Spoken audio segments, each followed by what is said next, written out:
despair, and memory, a la Shmoop.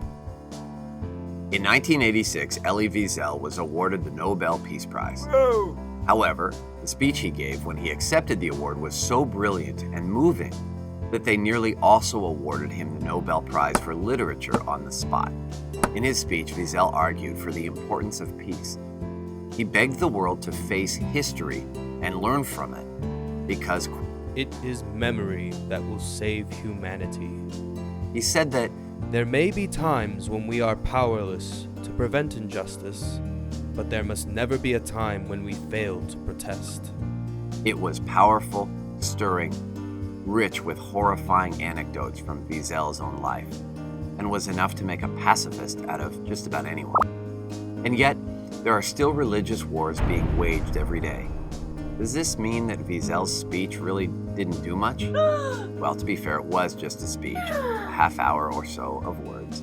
Impactful and rousing words, granted, but words and nothing more. No weapons had been taken out of the hands of the hateful. No religious conversions had been performed. His speech might have changed minds, but in the scheme of things, he really didn't reach that wide of an audience. It would be asking a lot of Elie Wiesels to craft a speech that would actually inspire peace on earth and goodwill toward men. He was a great man with a great mind, but he was no miracle worker. But just because there was no sudden sweeping change in humankind's treatment of one another, did that mean his speech was a failure? Hey! Obviously, if everyone in this world gave up, we'd be in rough shape. A misguided sense of ethnic superiority would reign supreme. Although he was only one small soldier on a sprawling battlefield, didn't Wiesels do his part to help the rest of us keep fighting?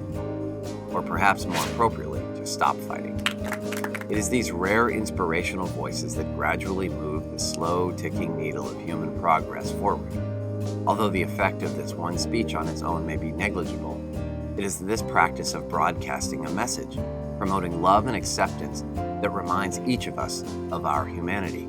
It's just a shame that we can't flip on the TV and hear more of it more often, instead of being inspired by some hot new actress to purchase her latest fragrance.